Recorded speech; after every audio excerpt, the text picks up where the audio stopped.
Good afternoon all of you. बैठे रहो, बैठे रहो। Good afternoon all of you.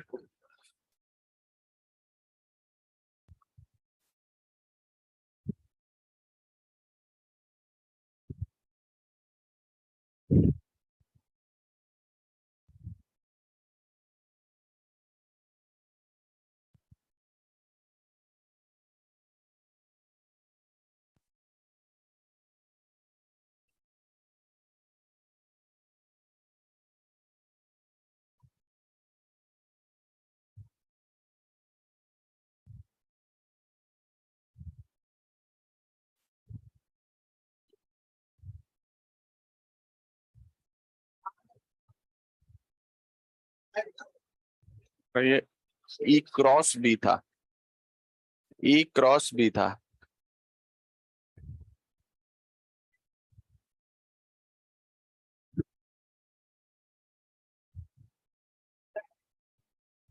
तो देखिए हम लोग बात कर रहे थे, देना जरा।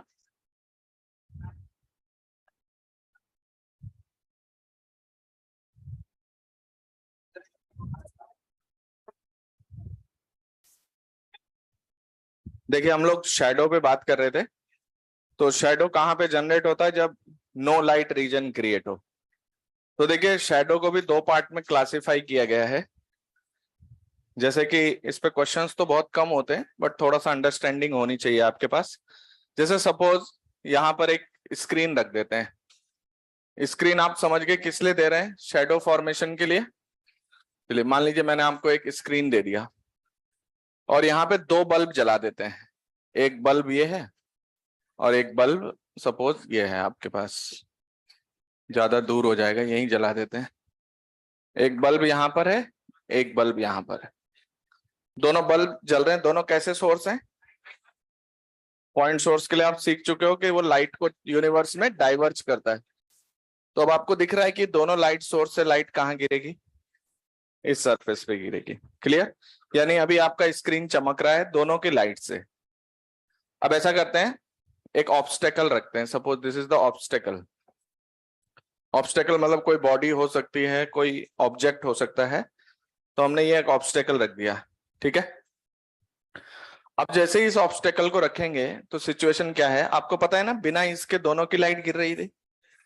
चलिए तो हम लोग बात करते हैं ऊपर वाले सोर्स के बारे में, S1 के बारे में। तो देखते हैं S1 की लाइट कहां से कहां तक रुक गई। तो S1 आपको पता है कि लाइट कैसे चलानी है अपने को? क्लियर? वैसे देखिए कई बार क्या होता है, लाइट का एजेस पर कुछ बेंडिंग भी आता है। लेकिन वो जो फेनोमेना है ना, वो तभी यूज करते हैं जब हमारा ऑब्स्टेकल का साइज बहुत छोटा हो। तो यहाँ इस चैप्टर में हम कहीं भी कोई बेंडिंग कंसिडर नहीं करेंगे। उसको टेक्निकल लैंग्वेज में डिफ्रैक्शन कहा जाता है। क्या कहा जाता है? डिफ्रैक्शन। क्या कहता है? तो वो आपका वेव ऑप्टिक्स में आएगा, वहां पढ़ेंगे। अभी हमारे रे ऑप्टिक्स में जो ऑब्स्टेकल के साइज वो बड़े हैं, तो उसके करस्पॉन्डिंग जो एजेस पे हमें कोई बेंडिंग कंसिडर नहीं करनी है। मुझे बताइए ये जो S1 की लाइट है वो कहां से कहां तक प्रेजेंट है? इसके ऊपर प्रेजेंट है, इसके नीचे। इस जगह पे ऑब्स्टेकल ने क्या किया है? शैडो नहीं, यहां पर अभी लाइट रोकी गई है। यहां पर किसकी लाइट नहीं है? ये ऑरेंज कलर की जो बाउंड्री बनाई गई है, इसके अंदर आपके S1 सोर्स की लाइट प्रेजेंट नहीं है। क्लियर? और जब हम दूसरे की बात कर रहे हैं S2 सोर्स, S2 सोर्स की लाइट देखिए, ये यहां से गई ऐसे यहां पर। और ये जो मैं येलो कलर की बाउंड्री बना रहा हूं, तो इस येलो कलर की बाउंड्री के ऊपर, मतलब यहां से ऊपर और यहां से नीचे येलो कलर वाले की लाइट है। अब आपको इस स्क्रीन पे एक ऐसा रीजन भी दिखाई दे रहा होगा, ये जो स्क्रीन है इसमें दोनों की लाइट कहां कहां नहीं पहुंची है। देखो इसके ऊपर ऑरेंज वाले की लाइट है और इसके नीचे ऑरेंज कलर वाले की लाइट है। येलो में इसके ऊपर येलो वाले की लाइट है और यहां से नीचे येलो वाले की लाइट है। अगर आप यहां से यहां तक देखें, किसी की भी लाइट प्रेजेंट नहीं है। यस और नो? ना S1 की ना S2 की। तो इसका मतलब इस रेंज में जो शैडो बना है वो परफेक्ट डार्क होगा। क्या होगा? कि यहाँ पर ना S1 की लाइट पहुंची है और ना ही, लेकिन जरा इस रीजन को आप देखिए, यहां से यहां, इसमें येलो मतलब नीचे वाले की, इसकी लाइट इसके नीचे प्रेजेंट नहीं है, इसके बाद है, लेकिन यहां पर किसकी लाइट प्रेजेंट नहीं है? नीचे वाले S2 सोर्स की। और यहां के बाद S1 की तो प्रेजेंट हो जाती है। यानी यहां पर आप ये देख सकते हो, ये स्क्रीन का पार्ट है आपका पूरा। इसमें अगर हम इस जगह पर देखें तो यहां पर कौन प्रेजेंट नहीं है? आपका S1 प्रेजेंट है, S2 प्रेजेंट नहीं है। यस और नो? तो ये परफेक्ट डार्क तो नहीं होगा, ये थोड़ा सा ब्राइट भी होगा, थोड़ा सा डार्क भी होगा। मतलब आप ऐसे कह सकते हैं इट इज पार्शियल डार्क और पार्शियल ब्राइट, ना तो पूरा चमक रहा है और ना ही पूरा डार्क है। क्लियर और नॉट? और यहां से नीचे अगर आप एनालाइज करेंगे तो यहां पर आपको दिख रहा है कि S2 की लाइट है, लेकिन S1 तो इसके बाद है, यानी यहां पर S1 की लाइट। तो ये जो आपको दो रीजन दिखाई दे रहे हैं ऊपर और नीचे, ये भी एक तरीके के शैडो ही हैं, लेकिन ये कंप्लीट डार्क नहीं है। तो जो कंप्लीटली डार्क पार्ट होता है, this is your darkest part of shadow. ये ब्लैक होगा पूरा, इसको हम लोग कहते हैं अम्ब्रा। क्या कहते हैं? और ये वाला पार्ट जो पार्शियल ब्राइट है और पार्शियल डार्क है, तो आप बोल सकते हैं यहां पर पार्शियल लाइट है। क्या कहते हो? पार्शियल लाइट है, यहाँ पे कंप्लीट लाइट भी नहीं है और पूरा डार्क भी नहीं है। ये दो रीजन है आपके पास। ये वाला आपका पार्शियली यहाँ पर लाइट प्रेजेंट है। तो इन दोनों पार्ट्स को कहा जाता है पेन अम्ब्रा। क्या कहा जाता है? तो शैडो दो पार्ट में हम बात कर रहे हैं, एक अम्ब्रा होता है और दूसरा darkest part of shadow is called umbra, and the partial dark या partial bright that is called as penumbra. Clear है? हालांकि इस पे क्वेश्चन कोई खास नहीं होते हैं, बट अंडरस्टैंडिंग के लिए आपको पता होना चाहिए कि शैडो को दो पार्ट में क्लासिफाई किया गया है। तो आप एज ए रिमार्क लिख लें, और उसके बाद हम लोग अब बात करेंगे रिफ्लेक्शन पे।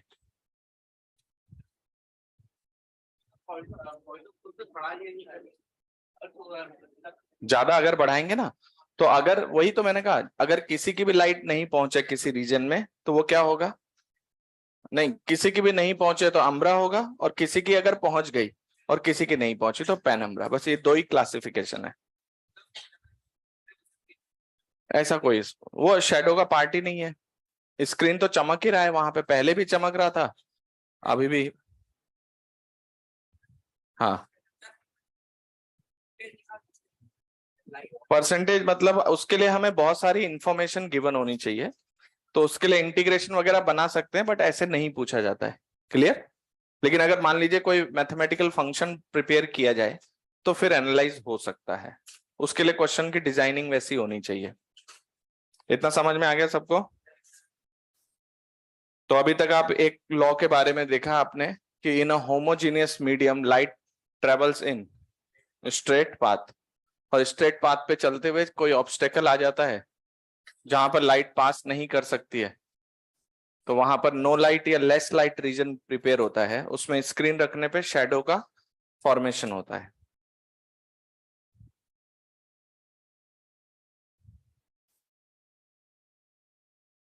नोट करते वक्त समझ समझ के नोट करें कि क्या बनाया गया है। क्लियर?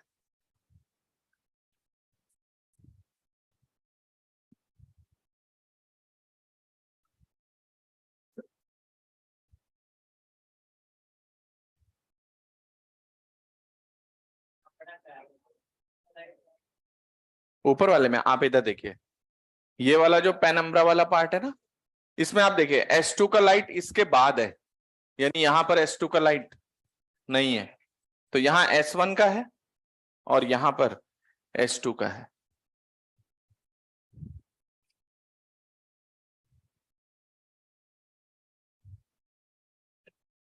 इधर से दिख जाता है क्या?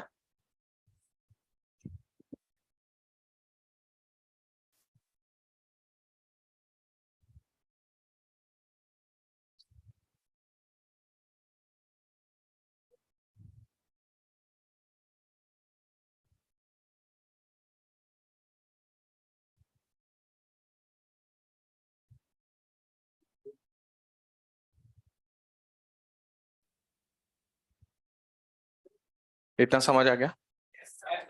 तो नेक्स्ट हेडिंग डालिए रिफ्लेक्शन।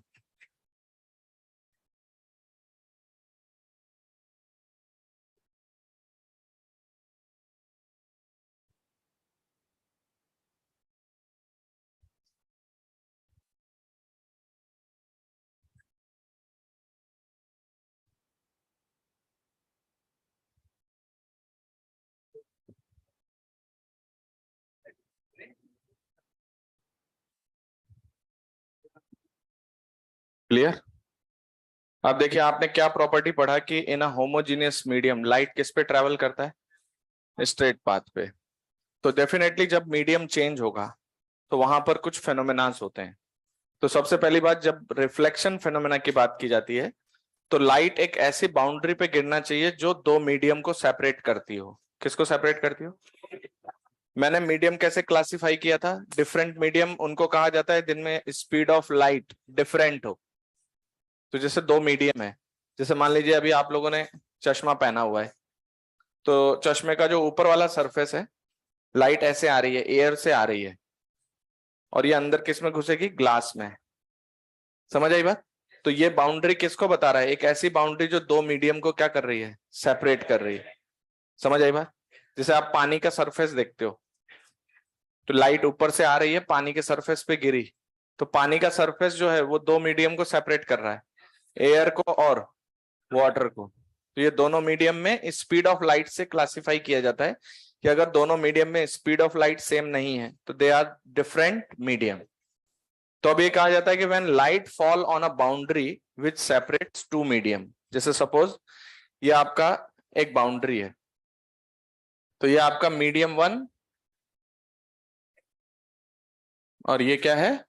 मीडियम 2। तो ये ऐसी बाउंड्री है जो दो मीडियम को क्या कर रही है? सेपरेट कर रही है। तो जब लाइट एक मीडियम से आके गिरे और किस बाउंड्री पे गिरे? जो दो मीडियम को सेपरेट करती हो, तो उसके पहले तो वो स्ट्रेट पाथ पे ही चल रही है, लेकिन जैसे ही वो इस बाउंड्री पे आके गिरेगी तो some part of light is send back to the initial medium. Some part of light is send back to the initial medium. मतलब मीडियम 1 से लाइट आई और वापस कहां लौटी? मीडियम 1 में। याद रखिएगा कुछ मीडियम 2 में भी जाएगी। तो अभी हम लोग जैसे इस चैप्टर को कैसे पढ़ेंगे? पहले रिफ्लेक्शन पढ़ेंगे, फिर रिफ्रैक्शन पढ़ेंगे। तो जो दूसरे मीडियम में चली गई है उसका एनालिसिस सारा रिफ्रैक्शन में आएगा। अभी हम लोग किस पर बात कर रहे हैं?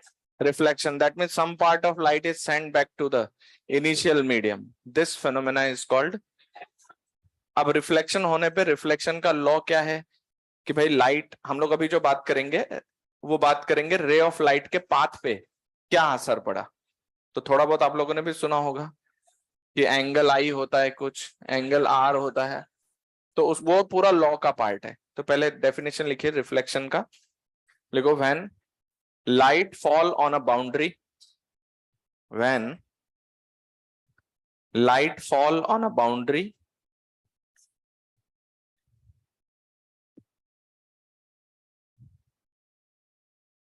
when light fall on a boundary which separates two medium,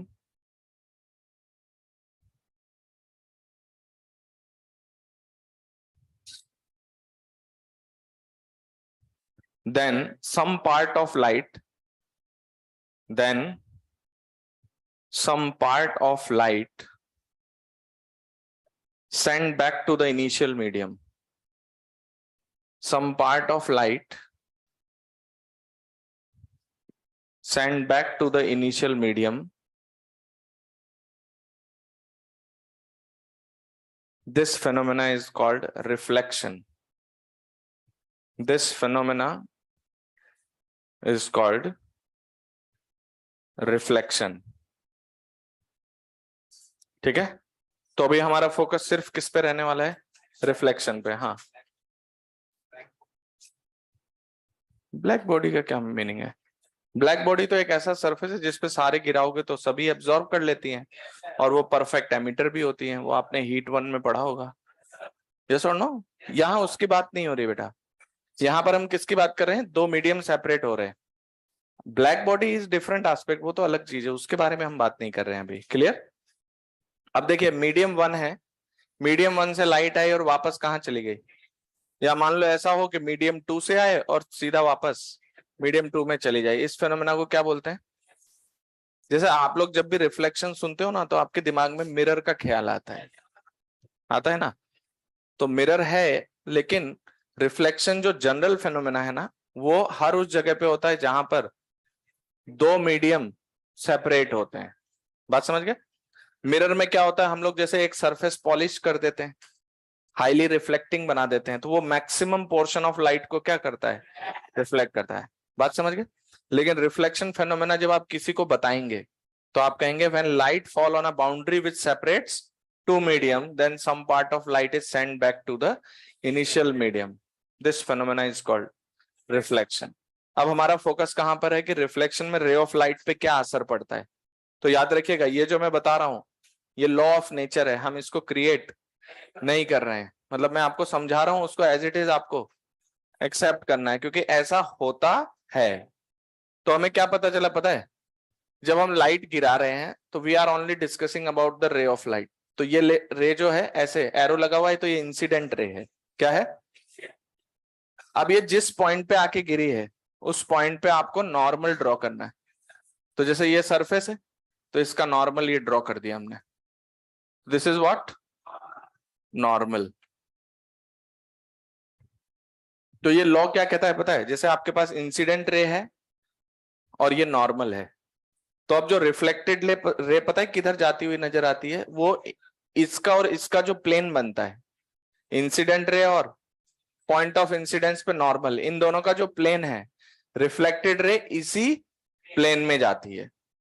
तो इसका मतलब क्या हुआ, ये तीनों ही एक ही प्लेन में आ गए, यानी incident ray, normal at the point of incidence and reflected ray.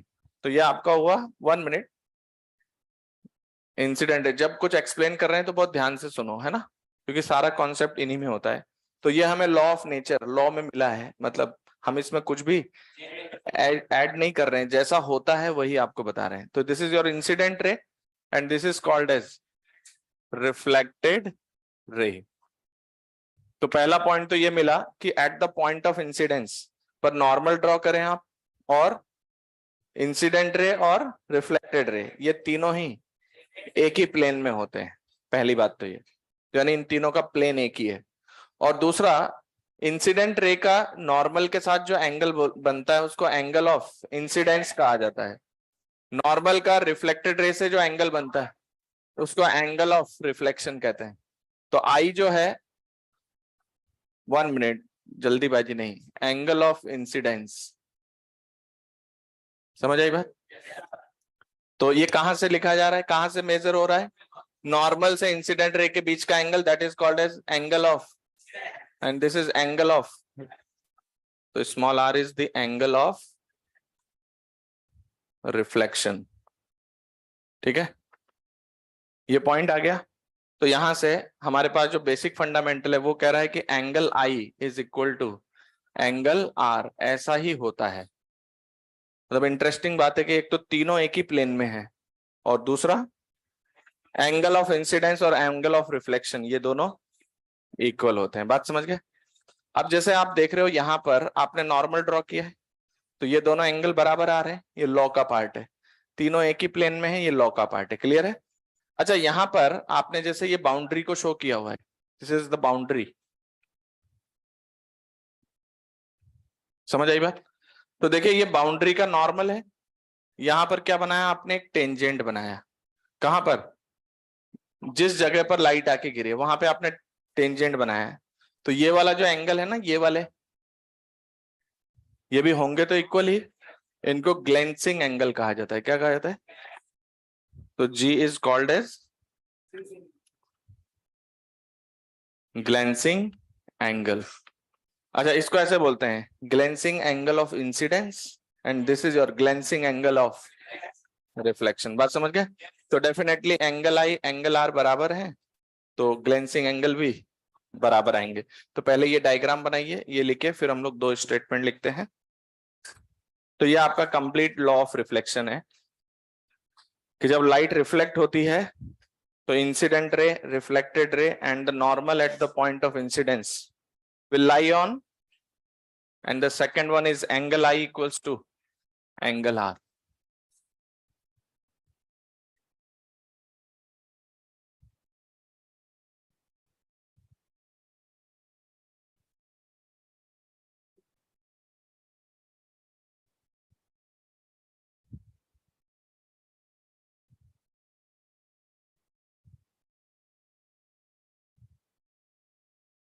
यहाँ पे ढंग से लिखेंगे, ऊपर मीडियम 1 लिखा है, नीचे मीडियम 2, ये बीच में बाउंड्री है जो दो मीडियम को सेपरेट कर रही है।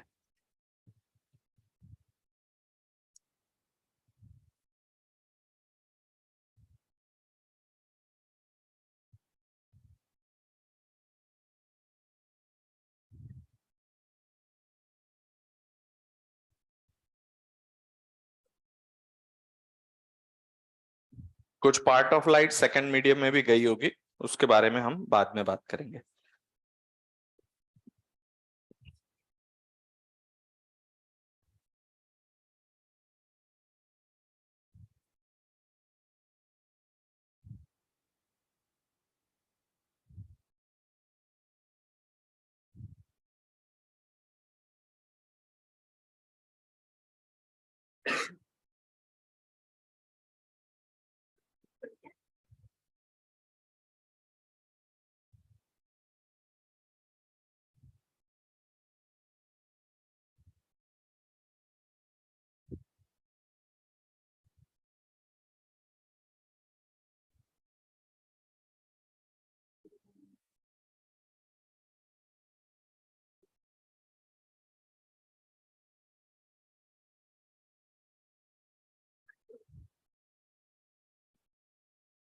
ठीक है, तो नीचे लिखे law of reflection.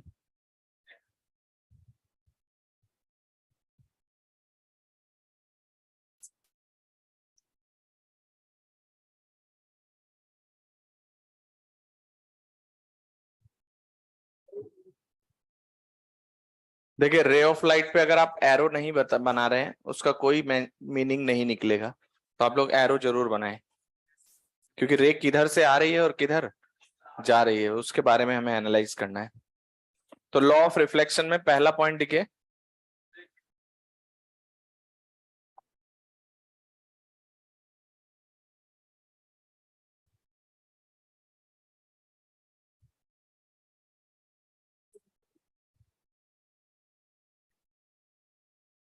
Law of reflection में फर्स्ट पॉइंट लिखे, इंसिडेंट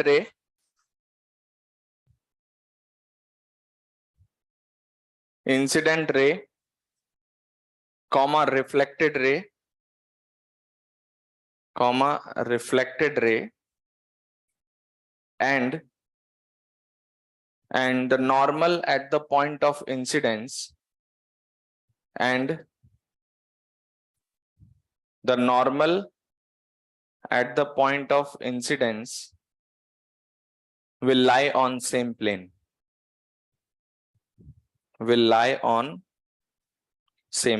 पहला लॉ तो ये है, ये तीनों ही एक ही प्लेन में होते हैं।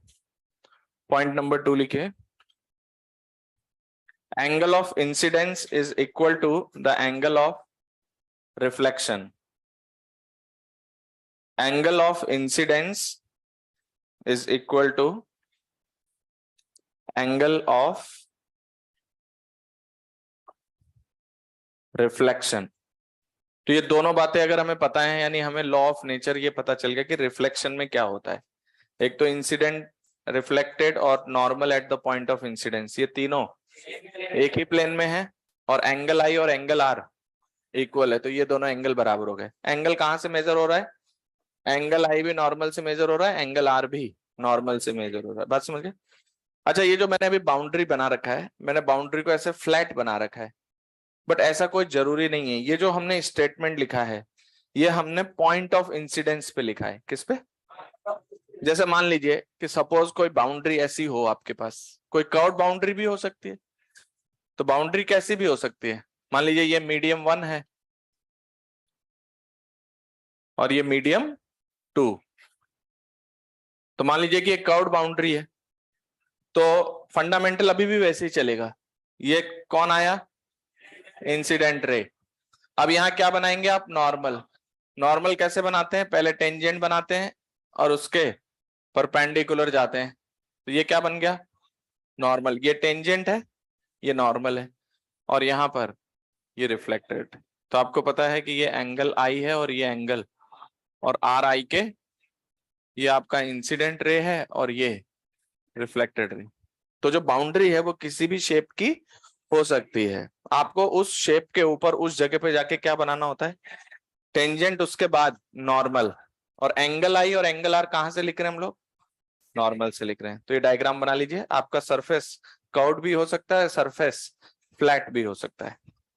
बात समझ गए? सरफेस कैसा भी हो सकता है, जनरल स्टेटमेंट है। We are discussing at the point of incidence.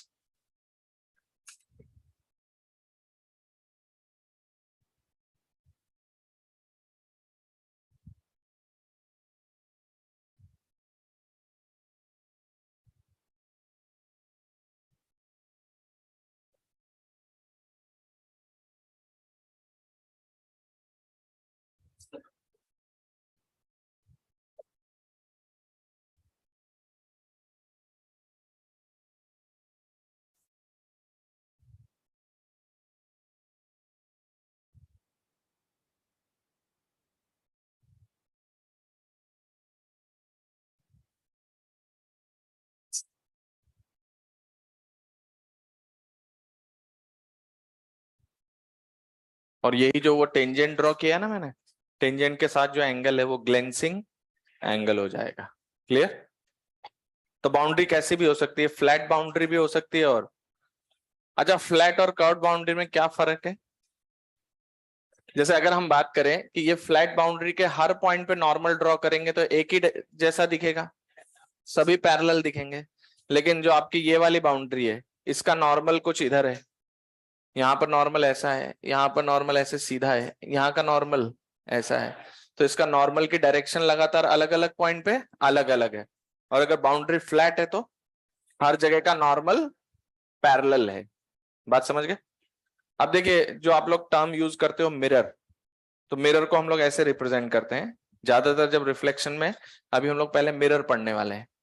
लेकिन रिफ्लेक्शन हमेशा उस जगह पर होता है जहां दो मीडियम सेपरेट करने वाली बाउंड्री है, उस पर लाइट गिरा दीजिए, रिफ्लेक्शन होगा ही होगा।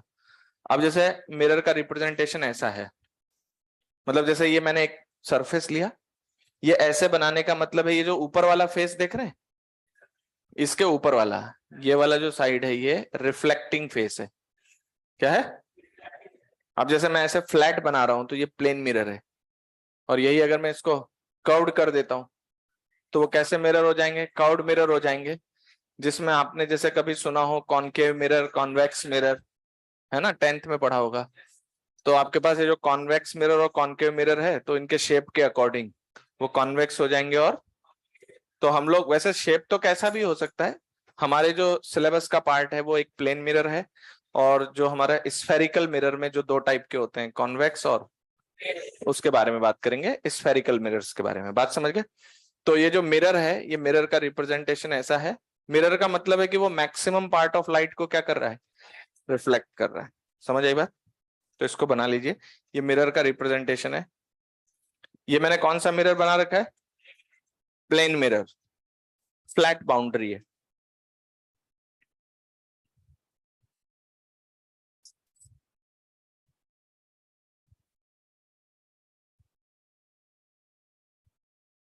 ये मिटा दो ये। अब आपको फोकस करना पड़ेगा, क्योंकि 9th 10th बस यहीं तक था। अब धीरे धीरे चीजें बदल जाएंगी। तो अभी आपको पता है, ये बात आपने पहले भी सुना हुआ था कि तीनों एक ही प्लेन में होते हैं, और एंगल आई और एंगल आर बराबर होता है। बात समझ गए? और मिरर का रिप्रेजेंटेशन आपने देख ही लिया। मिरर का जो ये वाला फेस, जिधर हम ये लाइंस बनाते हैं, हैचिंग लाइंस, इसके ऊपर वाला साइड जो है वो रिफ्लेक्टिंग फेस है। मतलब इधर से लाइट गिराने का कोई मीनिंग नहीं है, ये इधर से लाइट को रिफ्लेक्ट करेगा। कंफर्म? तो नेक्स्ट लिखिए, vector form of law of reflection. समझ गए ना? तो लिखिए vector form of law of reflection.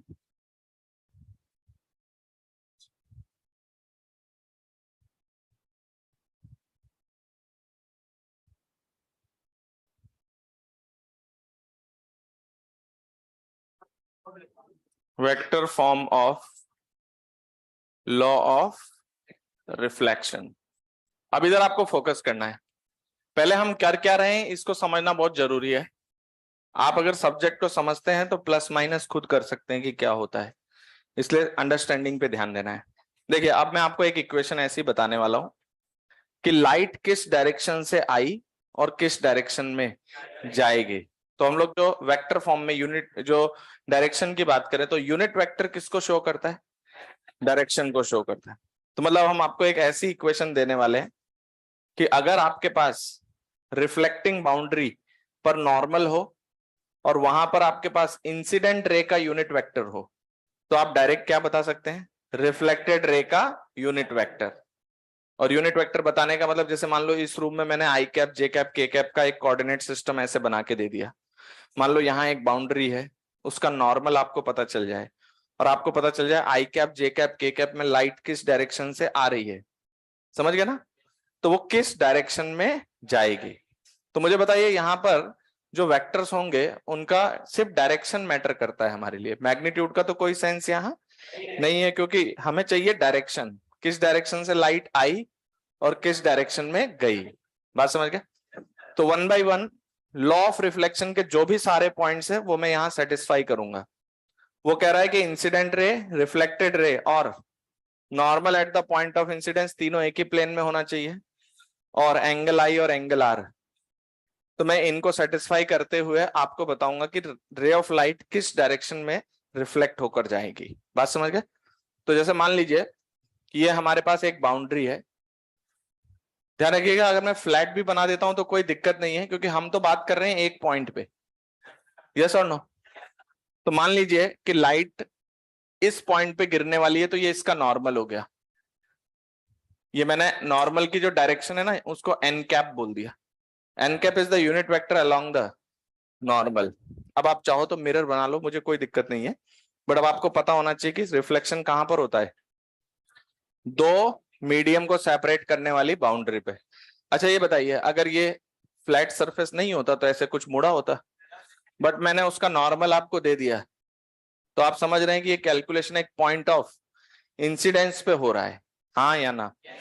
चलिए एक रे ऑफ लाइट इंसिडेंट हुई इस डायरेक्शन में, इस तरफ आ रही है ना, मैं उसको ई वेक्टर से अभी रिप्रेजेंट कर रहा हूं। मान लीजिए it is the incident ray vector, क्या है। तो मैंने आपको दो बातें दे दी, जिस पॉइंट पे लाइट गिर रही है उस पॉइंट का नॉर्मल किस ओर है, समझ आई बात, और वहां पर रे ऑफ लाइट किस डायरेक्शन से आके गिर रही है। अब आपको रिफ्लेक्टेड रे का यूनिट वेक्टर निकालना है और आपको पता है कि पहली बात तो तीनों एक ही प्लेन में होने चाहिए, और दूसरी बात एंगल आई और एंगल आर। तो ये आपका इंसिडेंट रे वेक्टर हो गया ई वेक्टर। ये मान लीजिए सपोज ये एंगल आई है, या थीटा भी बोल सकते हो आप, ये आई है, इसको मान लीजिए मैंने थीटा बोल दिया थोड़ी देर के लिए, तो ये थीटा एंगल पे आकर थीटा एंगल पे ही जाएगी। और ये देखिए ये हमारे पास एंगल आर भी कितना है, थीटा ही है। तो ये आपका इंसिडेंट रे है, और ये रे इधर जा रही है रिफ्लेक्टेड रे। कितने लोगों को दिख रहा है कि ये बोर्ड के प्लेन में ही है तीनों, सभी को दिख रहा होगा क्योंकि हमने बनाया ही बोर्ड के प्लेन में है। तो भाई वो गया तो बोर्ड के प्लेन में ही है, ठीक है। तो ये दो वेक्टर आपको पता है, तीसरे वेक्टर की डायरेक्शन निकालनी है हमें, ठीक है। अब देखिए हम लोग क्या कंडीशन लगाते हैं। तो मैंने क्या किया, ये जो इंसिडेंट रे वेक्टर है ना इसका एक यूनिट वेक्टर निकाला। यूनिट वेक्टर क्यों, क्योंकि हमें डायरेक्शन चाहिए, क्या चाहिए, तो हमने उसका यूनिट वेक्टर ले लिया, मतलब इसका मैग्नीट्यूड 1 बना दो। अच्छा ये जो वेक्टर आप देख रहे हैं इसका यूनिट वेक्टर मैंने उठाकर पॉइंट ऑफ इंसिडेंस पे उसका टेल रख दिया, पॉइंट ऑफ इंसिडेंस पे उसका टेल रख दिया। This is your E cap, unit vector along the incident ray. इसका मैग्नीट्यूड कितना है, 1, जो भी यूनिट यूज कर रहे होंगे हम उसमें 1 आ जाएगा। इस क्लियर है। चलिए अब मुझे बताइए यहां से यहां तक की दूरी 1, और अगर मैं कहता हूं कि मेरा रिफ्लेक्टेड रे जो वेक्टर है उसका यूनिट वेक्टर अगर आर कैप हो तो उसका मैग्नीट्यूड भी 1 होगा। तो इधर रिफ्लेक्टेड रे उसका यूनिट वेक्टर भी आपका 1 हो गया, उसको मैं यहां तक रिप्रेजेंट कर रहा हूं, this is my R cap. मेरे पास है ई कैप और एन कैप और मुझे चाहिए आर कैप। क्लियर और नॉट? तो अब ये बताइए, ये एंगल थीटा है ना? अच्छा ये थीटा है तो ये भी थीटा ही है क्या? तो आप देखिए, आपका जो नॉर्मल है उससे रिफ्लेक्टेड रे भी थीटा झुका हुआ है और इंसिडेंट रे इधर से थीटा झुका हुआ है। बोलिए, तो ये आपका नॉर्मल हो गया। ऐसे नॉर्मल से थीटा एंगल इधर है और ये भी थीटा एंगल है। क्या बराबर एंगल है? चलिए, क्या ये दोनों का मैग्नीट्यूड भी 1 1 बराबर है? तो अगर मैं इसके हेड को और इसके हेड को ज्वाइन करता हूं तो क्या ये नॉर्मल के पैरेलल है? Any doubt? क्योंकि देखिए, यहां से जितना एंगल झुका हुआ है उतना ही ये भी झुका हुआ है। जितनी दूर यहां से यहां गए हो आप, उतनी ही दूर यहां से यहां गए हैं। तो अगर हम इन दोनों को ज्वाइन करते हैं तो ये दूरी और ये दूरी तो बराबर है। तो अगर हम इन दोनों को ज्वाइन करेंगे तो ये वेक्टर किसके पैरेलल है? नॉर्मल के पैरेलल। Any doubt? तो इसका नाम रख देते हैं सपोज ओ, इसका नाम ए रख देते हैं, इसका नाम बी रख देते हैं। तो मैंने ए से लेके बी को ज्वाइन कर दिया। क्या ये नॉर्मल के पैरेलल है? तो ये आपका जो ए बी वेक्टर है, ए से बी को ज्वाइन करने वाला वेक्टर, वो किसके पैरेलल है? नॉर्मल के पैरेलल। समझ में आ रहा है? अब ये बताइए, इसका मैग्नीट्यूड 1, इसका मैग्नीट्यूड भी, क्या ये आइसोसेलेस ट्राइंगल है?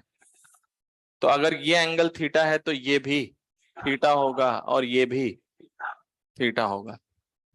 तो अगर ये आइसोसेलेस ट्राइंगल है तो अगर मैं ओ से परपेंडिकुलर लाइन ड्रॉ करता हूं ए बी पे, तो वो मिड पॉइंट पे जाएगा क्या?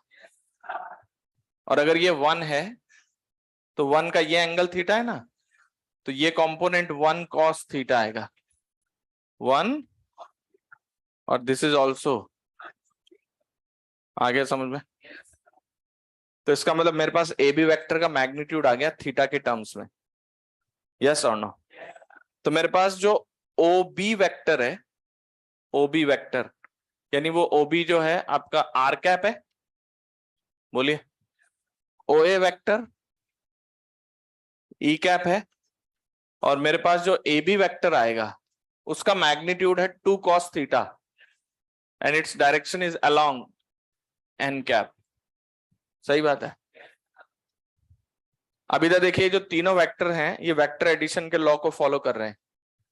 ओ A vector plus A B vector equals to O B vector.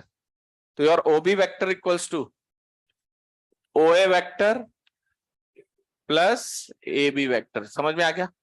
तो ओ बी वेक्टर तो हुआ R cap, O A vector E cap plus A B vector 2 cos theta N cap. इतना समझ में आया? तो मैंने क्या बोला था आपको, मैं एन कैप और ई कैप दे रहा हूं और आप क्या निकाल के बताइए? आधा काम तो हो गया है। आपको दिख रहा होगा बस ये cos थीटा हट जाए कहीं से, तो cos थीटा भी हटा देंगे, कोई दिक्कत नहीं है। आपको दिख रहा है क्या एन कैप और इंसिडेंट रे का जो एंगल था, ये एंगल जिसको हम एंगल ऑफ इंसिडेंस बोलते हैं वो थीटा था। सही है? लेकिन आप इधर देखना थोड़ा ध्यान से, आपका एन कैप ऐसे है ना, लेकिन आपका ई वेक्टर है ना ऐसे नीचे की ओर आ रहा है। तो एक मिनट, अगर आप बोलोगे एंगल ऑफ इंसिडेंस तो आप इसको थीटा बोलेंगे, कोई दिक्कत नहीं है, theta is the angle of. लेकिन इस डायग्राम के अकॉर्डिंग, जो डायग्राम मैंने बनाया हुआ है उसमें मेरा ई कैप वेक्टर तो नीचे जा रहा है। समझ आता है? और आपको पता होगा कि दो वेक्टर्स के बीच का एंगल तब बोलते हैं जब हम उनको टेल टू टेल कनेक्ट करते हैं। तो आप मेरे से बोलोगे कि इंसिडेंट रे और नॉर्मल के बीच का एंगल कितना है, तो थीटा बोल दूंगा मैं। लेकिन आप बोलेंगे इंसिडेंट रे वेक्टर और नॉर्मल वेक्टर के बीच का एंगल कितना है, तो इस डायग्राम में वो थीटा है कि pi minus theta? Pi minus theta. अब मुझे क्या करना है, इस कॉस थीटा को हटाना है। तो ऐसा करते हैं, ई कैप और एन कैप इन दोनों के बीच में डॉट प्रोडक्ट ले ले। तो अगर हम ई कैप और एन कैप के बीच में डॉट प्रोडक्ट लेते हैं तो ए डॉट बी क्या होता है? Magnitude of A magnitude of B cos theta. Theta की जगह आएगा पाई माइनस थीटा। 1 मिनट, इतना समझ में आ गया? ई कैप का मैग्नीट्यूड 1, एन कैप का magnitude 1, and from here I will get the value E cap dot N cap that is equals to minus cos theta. क्या हटाना था? Cos theta. तो कॉस थीटा रिप्लेस कर देते हैं। Then I will get the unit vector along the reflected ray is equal to E cap minus cos theta की value है 2 times of cos theta की वैल्यू है minus of E cap dot N cap. ये minus यहां लगा दिया मैंने। E cap, याद रखिएगा E cap dot N cap एक स्केलर है, उसके बगल में फिर बाद में एन कैप से मल्टीप्लाई कर दिया। तो ये हमारे पास रिफ्लेक्टेड रे का यूनिट वेक्टर आ गया। अगर आपके पास क्या अवेलेबल है? ई कैप है और एन कैप है, उन दोनों को यहाँ पे लाके रख दीजिए, वो अपने आप बता देगा कि रे किस आर कैप की तरफ जाएगी। इसमें हमने इसको प्रूव करने में वो सारे फंडामेंटल यूज किए हैं। एंगल आई एंगल आर के बराबर है और ये तीनों ही वेक्टर बोर्ड के प्लेन में है। यस और नो?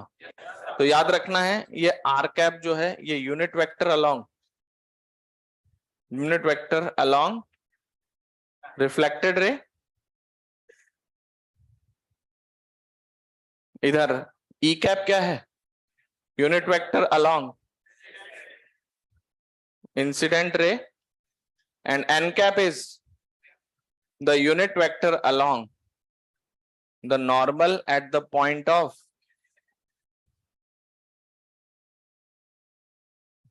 नोट कर लीजिए फटाफट।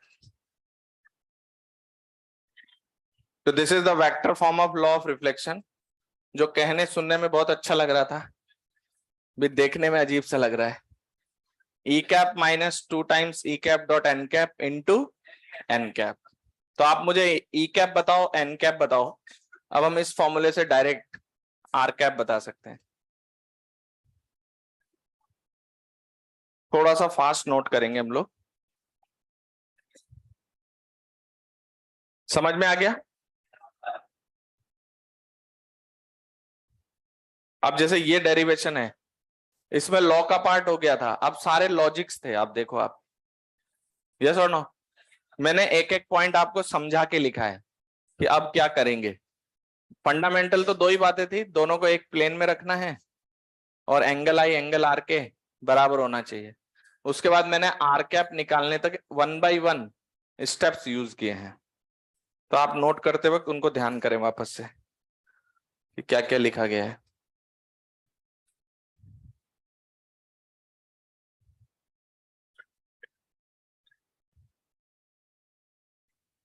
बाउंड्री कैसी भी हो सकती है, आपको बाउंड्री पे नॉर्मल लेना है बस।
आगे समझ में? तो देखिए शॉर्ट में मैं एक बार और समझा देता हूं।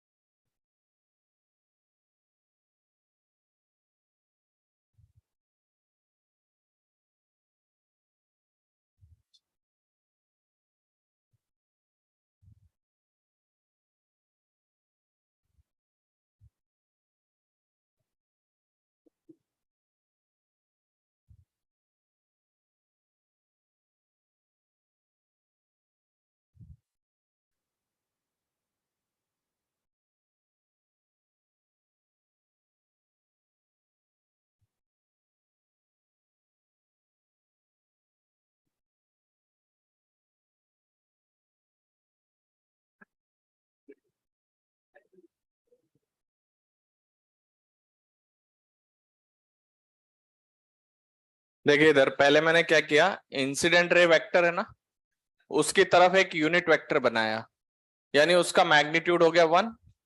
और आपको पता है ये वाला एंगल और ये वाला एंगल आमने सामने के एंगल है, तो ये बराबर होंगे। इसके बाद जो रिफ्लेक्टेड रे है, तो लॉ ऑफ रिफ्लेक्शन कहता है कि नॉर्मल के साथ दोनों का एंगल, तो ये एंगल थीटा है तो ये भी थीटा। फिर मैंने इधर भी एक यूनिट वेक्टर ले लिया। अब ये यूनिट वेक्टर और ये यूनिट वेक्टर, ठीक है, ये दोनों वेक्टर का मैग्नीट्यूड एक तो बराबर हो गया, और दोनों इस नॉर्मल से बराबर झुके हुए। ये भी इधर जितना झुका हुआ है ये भी उतना ही झुका हुआ है। तो मुझे दिख रहा है कि ये यहां से इसकी डिस्टेंस और यहां से इसकी डिस्टेंस सेम है। तो इन दोनों को ज्वाइन करने पे ये किसके पैरेलल बन गया? नॉर्मल के पैरेलल बन गया।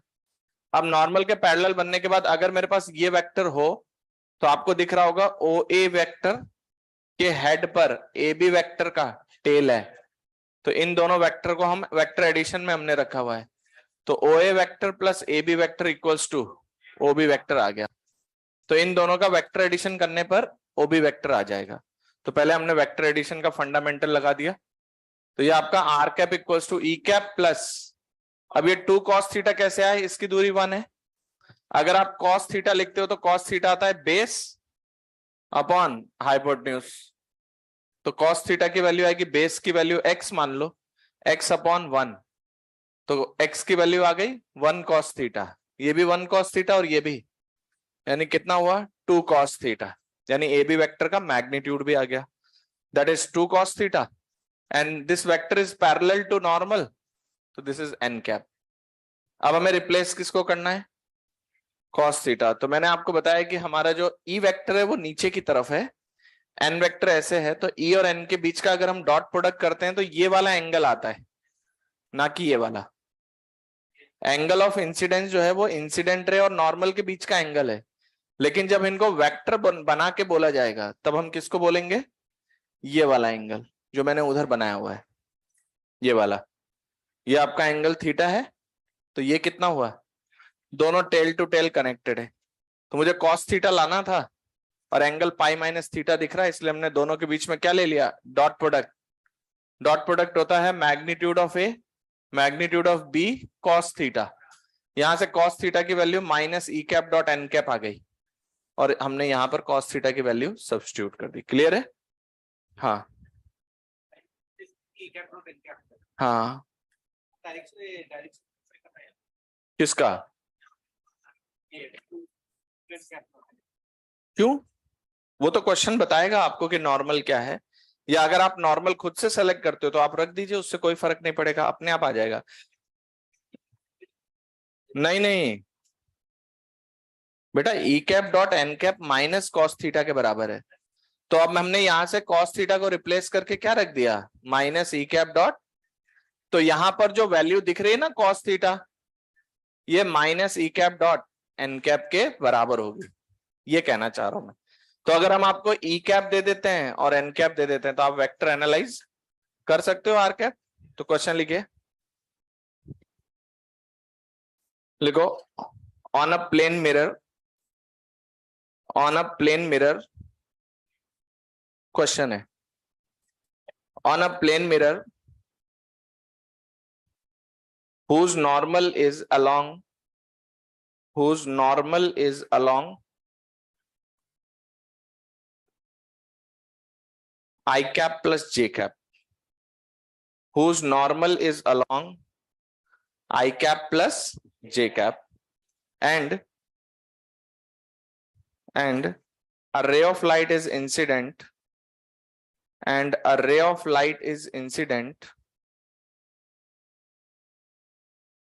whose vector is a ray of light is incident whose vector is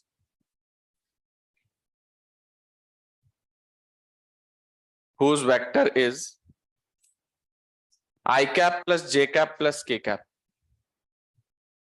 whose vector is I cap plus J cap plus K cap. Then find out the unit vector along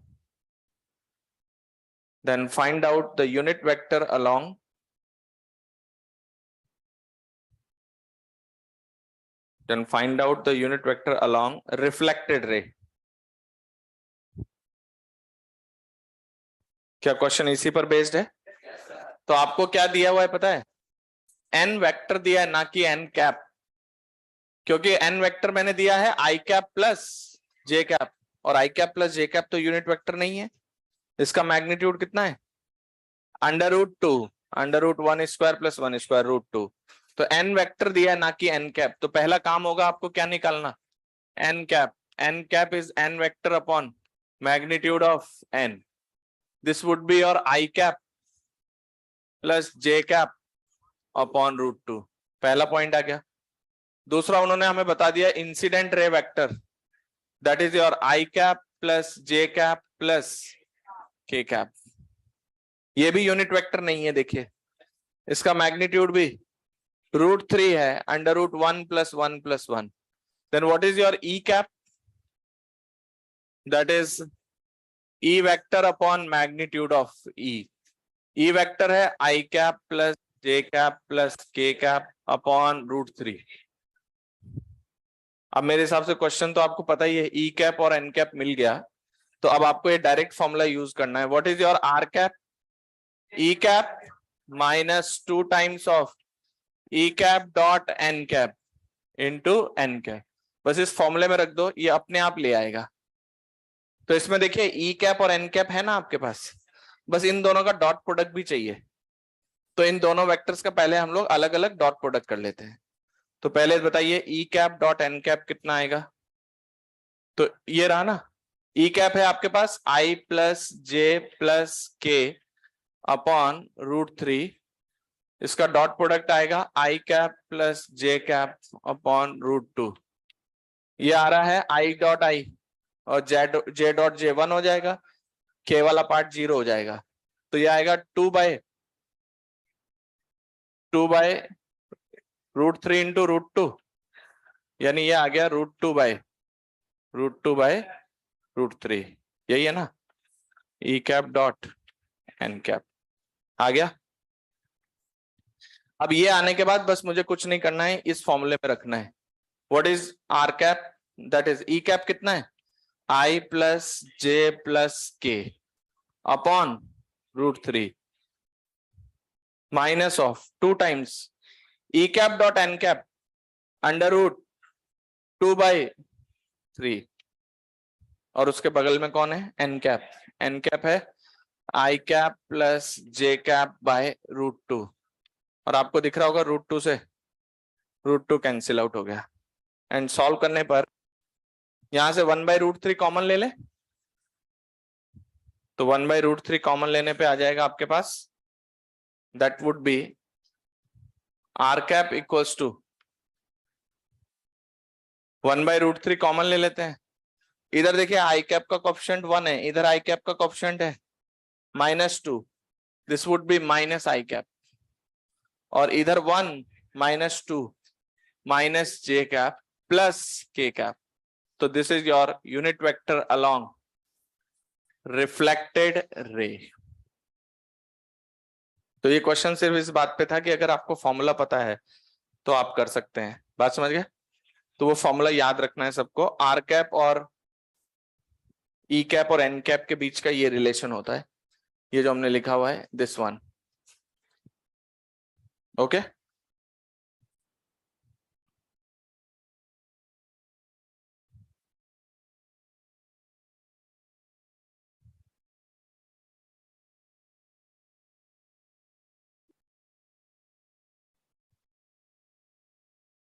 तो this is the unit vector along reflected ray.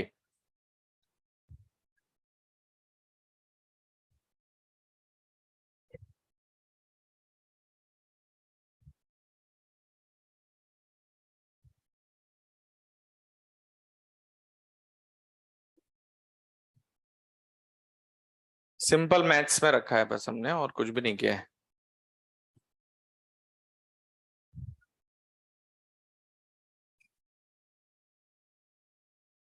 मतलब इस mirror पे light आके तो गिर रही है I cap plus J cap plus K cap by √3 unit vector के अलोंग, और जा किधर रही है माइनस आई कैप माइनस जे cap plus K cap upon √3 इस यूनिट वेक्टर के अलोंग जा रही है। आगे समझ में?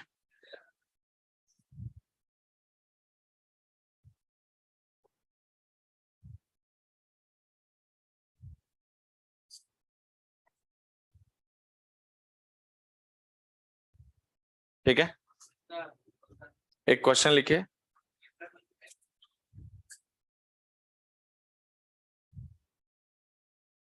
ये सिंपल आपके ना लॉ ऑफ रिफ्लेक्शन पर बेस्ड क्वेश्चन है। नेक्स्ट क्वेश्चन सिंपल सा ही है। क्वेश्चन नंबर 1 लिखिए, मतलब जो भी है क्वेश्चन, हाँ जो भी है क्वेश्चन लिखिए। नहीं ऐसे कोई काउंटिंग नहीं करनी है अपने को। नेक्स्ट क्वेश्चन लिखिए, लिखो a ray of light is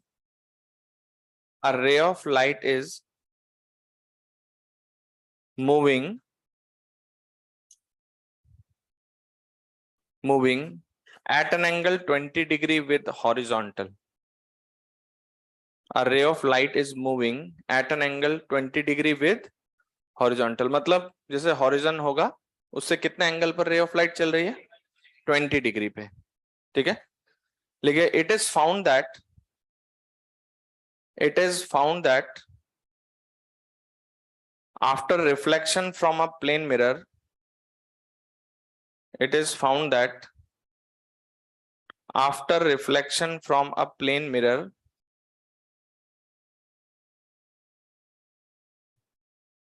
it is found that after reflection from a plane mirror,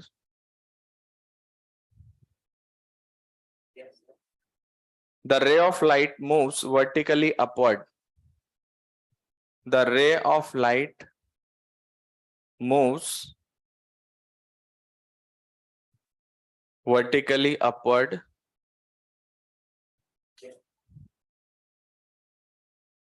then find out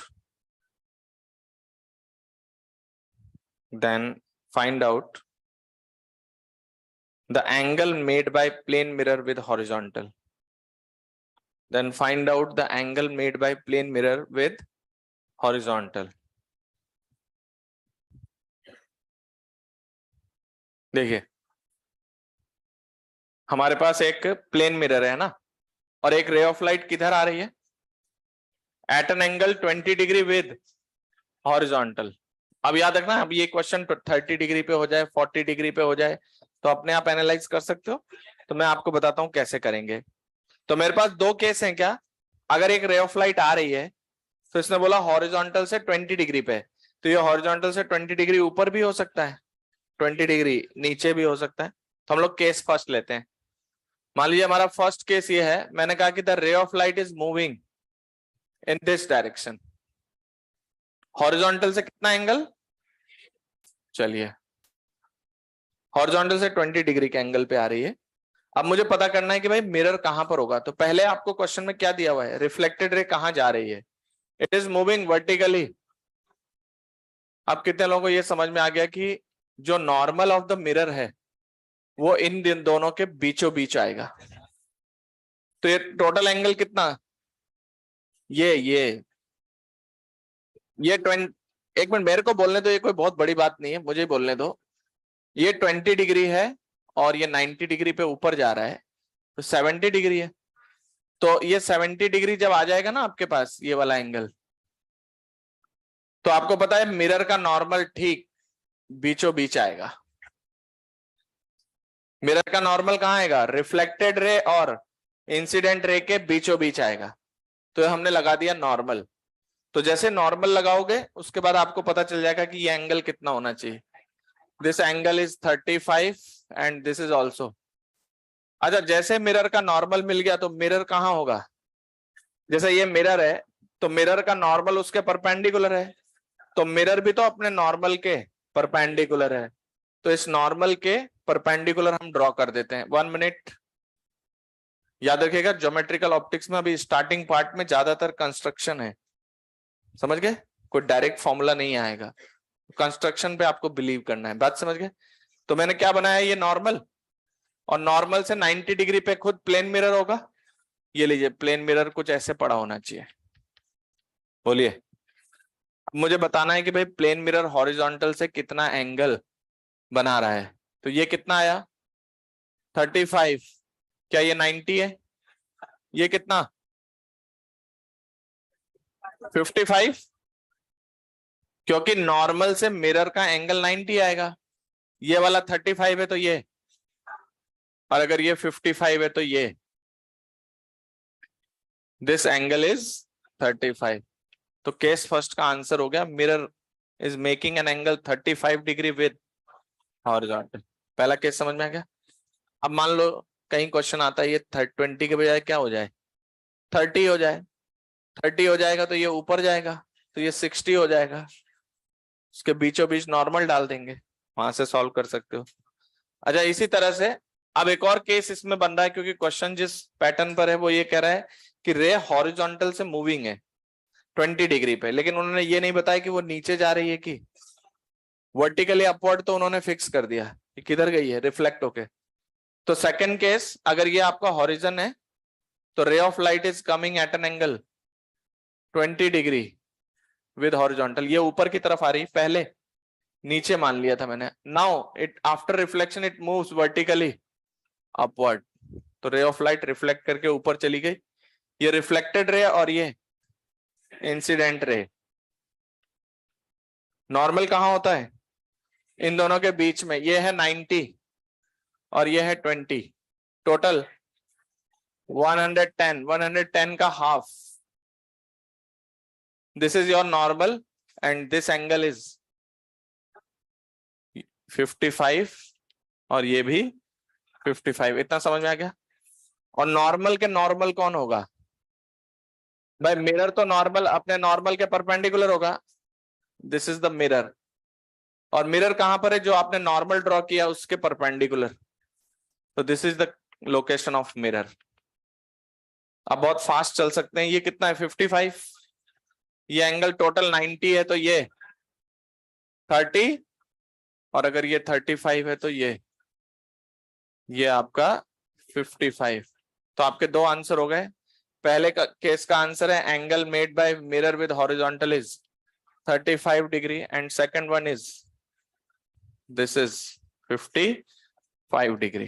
दो केस इसलिए बनाए क्योंकि क्वेश्चन ने स्पेसिफाई नहीं किया था कि वो हॉरिजॉन्टली ऊपर आ रहा है कि, अगर मान लो वो बोले कि हॉरिजॉन्टली नीचे जा रहा है, मतलब हॉरिजॉन्टल से नीचे जा रहा है 20 डिग्री पे, फिर एक ही केस बनेगा। सिंपल है, कर सकते हो।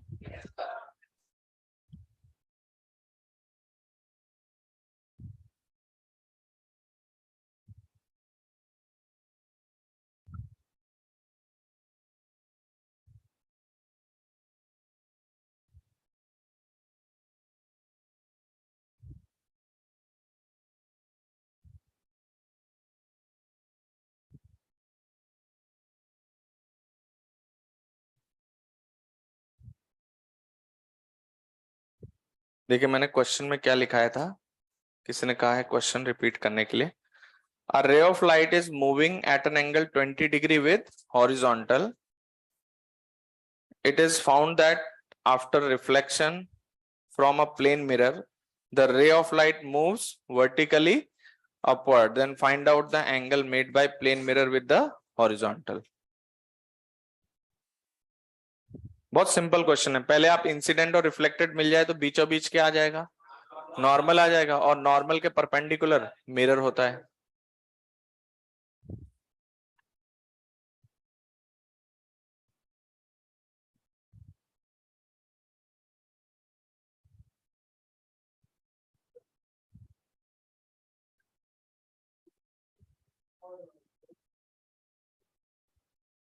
क्या है?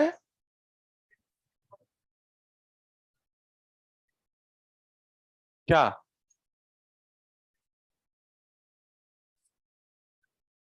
ई कैप जो है वो यूनिट वेक्टर है, और ई वेक्टर जो है ना उसमें तो उसका मैग्नीट्यूड भी होगा। तो यहां पर हमने जो रिलेशन बनाया है वो किस में बनाया था? यूनिट वेक्टर में।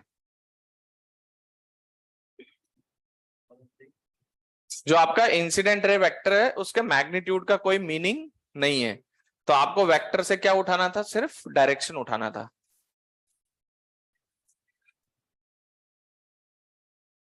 बेटा वो यूनिट वेक्टर में ही लिखा है, देखो आप, ई कैप एन कैप ये दोनों किस में है?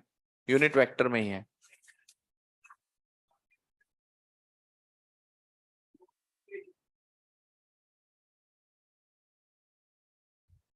डॉट था, इधर आ जाओ बेटा, वो डायरेक्शन पे लॉ था।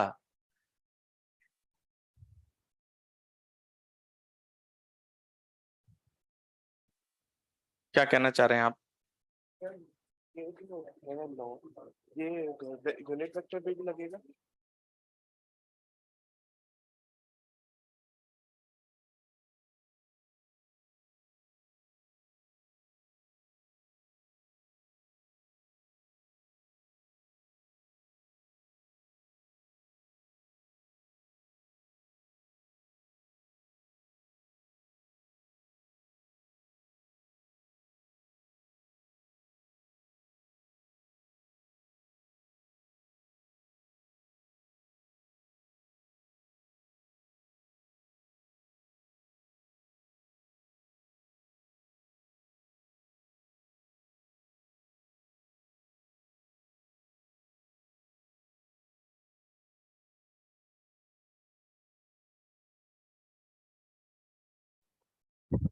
चले आगे, तो हेडिंग डालिए, angle of deviation in reflection.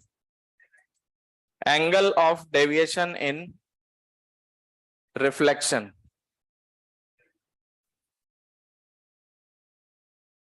देखिए, in reflection angle of deviation in reflection, ठीक है। तो सबसे पहला पॉइंट आता है कि भाई एंगल ऑफ डेविएशन है क्या। तो सबसे पहले आपको पता है कि कहीं पर कोई रिफ्लेक्शन इवेंट हुआ है और रे ऑफ लाइट आके रिफ्लेक्ट करके चली गई है। तो मान लीजिए ये वो बाउंड्री है जो रिफ्लेक्ट कर रही है, यहां से एक रे ऑफ लाइट आई, कितने एंगल पर? थीटा या आई एंगल मान लेते हैं। मुझे बताइए आई की कौन कौन सी वैल्यूज पॉसिबल हैं? 0 से लेके 90 तक। 0 से लेके आई इक्वल टू 0 जो होता है उसको नॉर्मल इंसिडेंस कहा जाता है। क्या कहा जाता है? क्योंकि अगर हम आई 0 लेते हैं इसका मतलब रे ऑफ लाइट नॉर्मल के अलोंग आ रही है, तो इसको कहा जाता है आई इक्वल टू 0 को क्या कहते हैं हम लोग? नॉर्मल इंसिडेंस, ठीक है। तो मेरे पास यहां पर जो एंगल ऑफ इंसिडेंस है वो 0 से लेके 90 तक बनेगा। अब इसके बाद देखिए ये रे ऑफ लाइट यहां से रिफ्लेक्ट करके इधर चली गई, तो आपको पता है ये एंगल आर जो है ये इंसिडेंट रे है, ये रिफ्लेक्टेड रे है, और एंगल आर भी किसके बराबर है? आई। तो रे ऑफ लाइट अपने ओरिजिनली इस पाथ पर थी, सही बात है। अब ये अपने पाथ से कितना डेविएट हो गई है, कितने एंगल से डेविएट हो गई है, that is called as angle of. अगर मान लीजिए ये मिरर नहीं होता तो जिस पाथ पे जाती उसके करस्पॉन्डिंग जितने एंगल से ये डेविएट हो गई है उसको क्या बोला जाता है? Angle of deviation. तो this is the angle of deviation. समझ में आई बात? तो अगर हमसे पूछा जाए कि ये रे ऑफ लाइट किधर गई, तो हम कहेंगे कि ये इस रास्ते से आ रही थी और इतने एंगल से डेविएट हो गई है। That angle is how much? बताइए, ये आई और ये आई, 2i हो गया, और 2i plus delta, 2i plus delta क्या 180 के बराबर है? This is the angle of deviation is pi minus 2i। तो आपको हम जो भी एंगल प्रोवाइड करेंगे उसके अकॉर्डिंग डेल्टा की वैल्यू कितनी आएगी? Pi minus 2i। समझ आई बात? अब आपको दिख रहा होगा अगर हम i इक्वल टू 0 ले लेते हैं कितना आएगा एंगल ऑफ डेविएशन? पाई का मतलब रे जिस रास्ते पे आई थी वापस अपने आप को रिट्रेस करके चली गई है, तो रे इधर से आई और वापस रिट्रेस करके चली गई, तो इसको हम बोलते हैं एंगल ऑफ डेविएशन पाई, क्योंकि जिस रास्ते पे थी उसके जस्ट ऑपोजिट डायरेक्शन में चली गई। बात समझ गए? अच्छा, अब अलग अलग आई पर अगर हम देखें तो डेल्टा की वैल्यू क्या होती जा रही है? चेंज तो हो रही है, क्या डिक्रीज हो रही है? तो यहां पर अगर हम डेल्टा वर्सेस आई का ग्राफ बनाएं कि कितने आई पर कितना डेल्टा है, तो आई इक्वल टू 0 पर पाई है एंगल ऑफ डेविएशन, तो ये आपका नॉर्मल इंसिडेंस है। इसके बाद पाई माइनस 2i, ये एक्स एक्सिस पर है और ये y equal to minus M X plus C format है। देख लो आप, क्या ये स्ट्रेट लाइन है? स्ट्रेट लाइन का नेगेटिव स्लोप आ जाएगा और हम i equals to pi by 2 तक इस ग्राफ को बनाएंगे। बात समझे कि नहीं? अगर हम पाई बाई 2 की बात करें तो 0 आएगा, आपको ऐसा लगेगा जैसे रेट डायरेक्ट सीधी चली गई। यस और नो? तो डेल्टा वर्सेस आई का ग्राफ बन गया, and this is the magnitude of angle of deviation, this is pi minus 2i, या आप पाई को 180 माइनस अगर डिग्री में यूज करना चाहो तो 180 माइनस 2i यूज कर सकते हैं। इतना समझ में आया? अब देखिए, ये जो रे ऑफ लाइट है ना, एज पर शोन डायग्राम, क्या ये क्लॉकवाइज है कि एंटी क्लॉकवाइज है?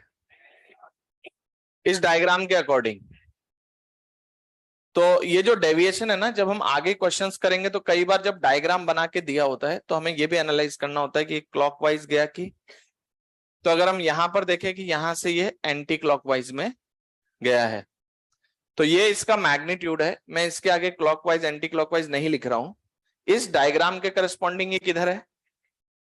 लेकिन मान लीजिए अभी यही पढ़ाते वक्त मैं ऐसा डायग्राम बनाऊं कि ये इंसिडेंट इधर से आई, रिफ्लेक्टेड इधर गई, तो क्या यही डेविएशन क्लॉकवाइज हो जाएगा? तो आपको ध्यान रखना है delta is pi minus 2i, ये मैग्नीट्यूड है। क्लॉक है कि एंटी क्लॉक है, ये हम कंसर्न डायग्राम में एनालाइज करेंगे। बात समझ में आए कि नहीं? तो इसको इतना नोट कर लीजिए। अब हम लोग सक्सेसिव रिफ्लेक्शन कराएंगे, पहले इसको नोट करिए।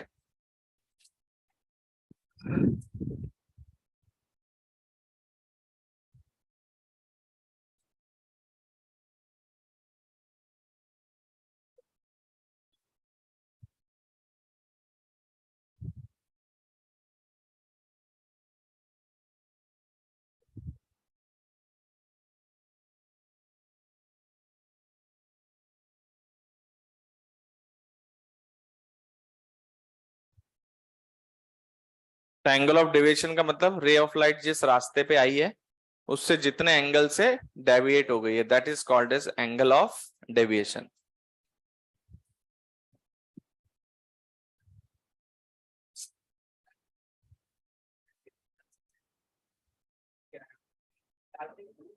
नहीं, ऐसे नहीं होता है बेटा।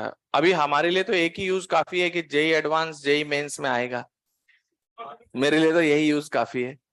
तो ये एक स्टडी का पार्ट है, आपसे पूछा जा रहा है आगे क्या होता है। रे ऑफ लाइट डेविएट करेंगी, अपने रास्ते से इधर उधर जाएंगी, उसके करस्पॉन्डिंग आगे जब हम इमेज फॉर्मेशन की बात करेंगे तो वहां और भी कुछ चीजें आएंगी।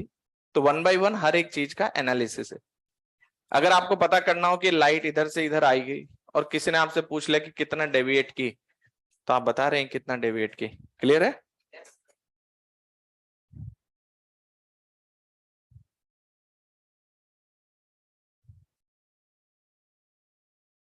अभी इस डायग्राम के करस्पॉन्डिंग ये एंटी क्लॉकवाइज है, बाकी क्वेश्चन बताएगा। हाँ,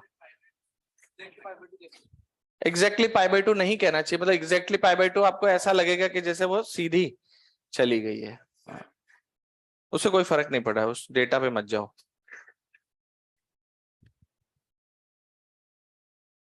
वैसे पाई बाई 2 एंगल ऑफ इंसिडेंस होता है, उसको आगे चल के हम लोग ग्रेजिंग कहेंगे। वो चाहे से आप कह सकते हो पाई बाई 2 से थोड़ा सा ही कम हो, लेकिन कुछ थोड़ा सा कम होगा। एग्जैक्टली पाई बाई 2 भी बोल सकते हैं। ठीक है, चलें आगे। मतलब यहां आपको पाई बाई 2 में तो ऐसा लगेगा जैसे सीधी चली गई लाइट, बिल्कुल। तो उसका डेविएशन हमने 0 बता भी रखा है। नोट कर लिया सबने? अब देखिए जब हम सक्सेसिव, बात नहीं, क्लास में बात नहीं होनी चाहिए। अब ये ध्यान रखें, आप लोग जेई एडवांस की तैयारी के लिए आगे बढ़ रहे हैं। अब आप 12th में हैं, किसमें है, बात समझते हो? तो सिंसियरिटी का लेवल बढ़ाइए और एक एक बात ध्यान से सुने, क्योंकि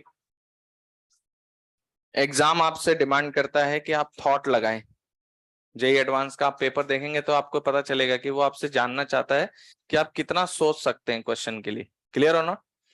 तो उसके लिए आपको हर समय कंसंट्रेशन से बैठना चाहिए। क्लियर और नॉट? तो हम अगला टॉपिक डाल रहे हैं इसी में, सक्सेसिव रिफ्लेक्शन। लिखिए angle of deviation in successive reflection. Angle of deviation in successive reflection.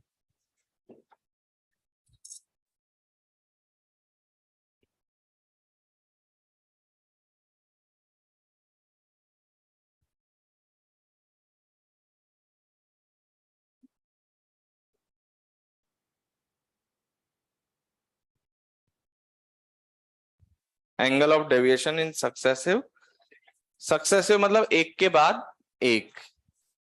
तो जैसे मान लो एक मिरर से रिफ्लेक्ट होके गई, फिर दूसरे मिरर पे रिफ्लेक्ट हो रही है, फिर तीसरे मिरर पे रिफ्लेक्ट हो रही है, तो 1 बाय 1 हम उसका डेविएशन लिखते हैं। समझ गए? तो जैसे मान लीजिए मैंने आपको एक रे ऑफ लाइट दिया, ऐसे आ रही है। अभी मैं डायग्राम आपको दे रहा हूं, फिर क्वेश्चन आपको प्रोवाइड करेगा तो आपको खुद बनाना पड़ेगा। जैसे मैंने कहा कि एक रे ऑफ लाइट आ रही है, यहाँ एक प्लेन मिरर रखा है या कोई भी मिरर हो सकता है, क्योंकि रिफ्लेक्शन सारा आप एक पॉइंट पर डिस्कशन कर रहे हैं। क्लियर और नॉट? अच्छा, ये रे ऑफ लाइट आई है और ये रिफ्लेक्ट होके इधर गई, तो अगर आपको यहाँ का एंगल ऑफ इंसिडेंस पता है तो आप पाई माइनस 2i करके क्या निकाल लोगे? क्या इस डायरेक्शन में डेल्टा वन एंटी क्लॉकवाइज है? तो delta one is pi minus 2i। अब मान लीजिए एक प्लेन मिरर यहां रखा मैंने, ठीक है, ये रिफ्लेक्ट करके मान लीजिए इधर गई। तो जब ये इधर गई तो ये वाला डेविएशन है क्या? क्योंकि जाना इसको इस रास्ते पे था और चली गई इधर, तो क्या ये डेल्टा टू डेविएशन है? ये आप क्वेश्चन के अकॉर्डिंग निकालेंगे। अभी हम लोग थ्योरी डिस्कस कर रहे हैं कि भाई एक बार रिफ्लेक्शन हो गया, फिर 2 बार रिफ्लेक्शन हो गया, और मान लीजिए यहाँ प्लेन मिरर रखा था और ये एक बार फिर रिफ्लेक्ट हो गई इधर, तो इसका इधर कौन सा पाथ था? ये वाला, और ऐसे जाते जाते ये इधर डेविएट हो गई, डेल्टा 3। अब जैसे मेरे से पूछा गया कि भाई find out the total deviation suffered, तो टोटल डेविएशन सफर्ड जैसे delta 1 plus delta 2 plus delta 3, because ये सभी एक ही डायरेक्शन में है। तो जैसे मान लीजिए ये एंटी क्लॉकवाइज है, तो मैंने एंटी क्लॉकवाइज को क्या मान लिया? पॉजिटिव मान लिया। तो मेरे पास डेल्टा 1 प्लस डेल्टा 2। अभी मैंने डायग्राम में ये शो किया कि तीनों अगर सेम डायरेक्शन में है तो तीनों ऐड हो गए हैं। यस और नो? अच्छा, this is the total deviation suffered by the रे। अच्छा, अब आप एक चीज नोटिस करना, जैसे यहाँ पर टोटल डेविएशन ऐसे करके आया है टोटल, मान लीजिए कि ये तीनों एंटी क्लॉकवाइज में है और बाई चांस आपका आंसर आ रहा है 230 डिग्री एंटी क्लॉकवाइज। कितना आ रहा है? तो ऐसा हो सकता है कि क्वेश्चन में आंसर में ये भी लिखा हो कि जैसे हमारा क्या आंसर आया है 230 डिग्री एंटी क्लॉकवाइज, तो अगर हम इसको 360 से माइनस कर दें, कितने से? तो इसको आपने 360 से माइनस कर दिया, तो 360 से माइनस करने पे क्या आ रहा है? 130, और ये आ रहा है। तो हो सकता है कि वहां पर आंसर जो हो वो 230 डिग्री एंटी क्लॉकवाइज भी दिया हो सकता है, और वो एक्चुअली क्या कंडीशन है पता है? इनिशियल और फाइनल में जो एंगल बना हुआ है उसको फाइनली हमने जैसे तीनों डेल्टा ऐड किए तो उससे आपका 230 डिग्री एंटी क्लॉकवाइज आया। तो इसका एक आंसर ये भी हो सकता है, it is 130 in and clockwise और 230 इन एंटी क्लॉकवाइज, दोनों में से कोई भी आंसर लिखा हुआ हो सकता है। क्लियर है?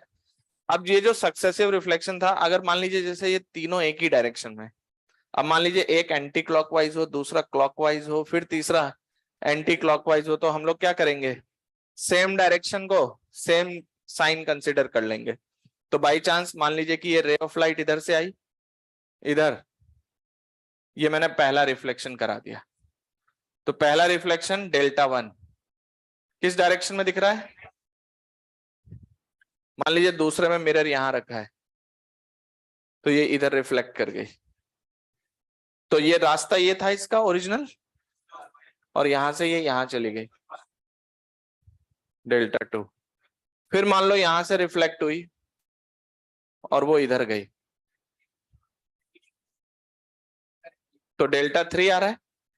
अब आप देखिए डेल्टा 1 और डेल्टा 3 की डायरेक्शन सेम है, और डेल्टा 2 की डायरेक्शन, तो आपने इस केस में डेल्टा लिखा delta 1 minus delta 2 plus delta 3। अच्छा, आपकी चॉइस है, आप किसी को भी प्लस और किसी को भी। फिर जैसे मान लो आपने डेल्टा 1 को प्लस माना है, तो इस डायग्राम में एंटी क्लॉकवाइज आपने प्लस माना है। अगर ये आंसर प्लस आता है तो आंसर एंटी क्लॉकवाइज है, माइनस आता है तो क्लॉकवाइज होगा। बात समझ गए? तो इसके क्वेश्चंस हम लोग नेक्स्ट क्लास में करेंगे। क्लियर है? अभी डीपीपी मिल गई है क्या? ठीक है, तो अभी होमवर्क ऐड नहीं कर रहे हैं। आज जितना पढ़ा है बस इसको ही देखना है।